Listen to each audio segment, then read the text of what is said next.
Nursery ক্লাসের বাচ্চাকে তোমরা এই অপোজিট ওয়ার্ডগুলি শিখিয়ে রাখতে পারো।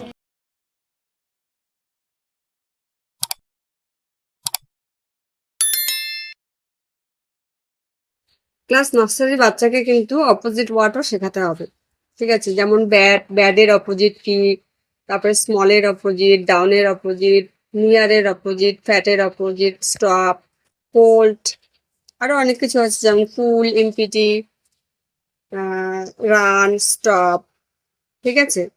White, black, eating, drinking, writing, তারপরে হচ্ছে তোমার রিডিং, এগুলো কিন্তু ক্লাস নার্সারি বাচ্চাদেরকে পড়াতে হয়।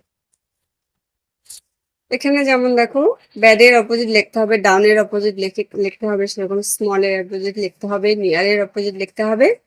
তো এভাবে যখন বাচ্চারা শিখে যাবে, তারপরে কি ব্যাডের অপোজিট কি, গুড, তখন তুমি এখানে মনে করো গুড লিখে দিলে, গুডের অপোজিট কি, সে লিখবে ব্যাড।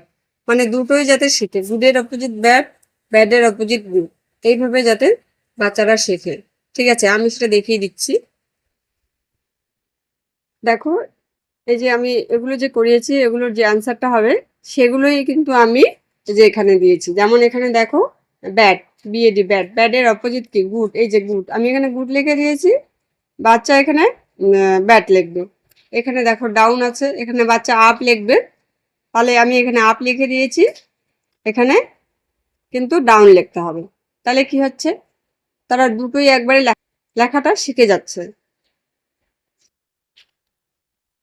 ঠিক আছে? এইভাবেই কিন্তু দিতে হবে। যেমন বিগ, এখানে স্মল লিখতে হবে, আর এখানে আমি কিন্তু দিয়েছি স্মল। দেখো, ভালো করে দেখলেই তোমরা বুঝতে পারবে। ভিডিওটা স্কিপ না করে তোমরা দেখতে থাকো, দেখবে একটু হলেও তোমাদের উপকারে আসতে পারে। তারপরে ডে, ডে এর অপোজিট নাইট, নাইট লেখা শিখলেই হবে, ডেটাও শিখতে হবে। আমি কিন্তু আমার বাচ্চাকে এইভাবেই করাই। এখানে তাহলে আমি নাইট লিখে দিলাম, NIGHT, নাইট, সে এখানে ডে লিখবে। তাহলে কি, এখানে ও নাইট লিখলো আর এখানে ও ডে লিখলো, তাহলে একবারে দুটো শিখলো, বুঝতে পেরেছো? তারপর সেরকম ফ্যাট, ফ্যাটের অপোজিট থিন, THIN, থিন, ঠিক আছে? এইভাবেই তারা লিখবে।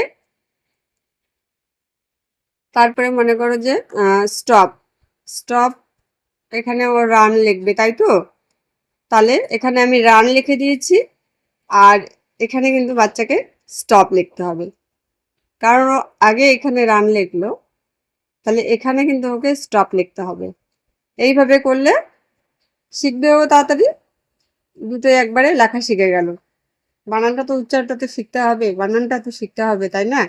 প্র্যাকটিস তো করতে হবে, যাতে রানটা লিখতে পারে, আর ইউএন রান, STOP স্টপ, এই জিনিসগুলো।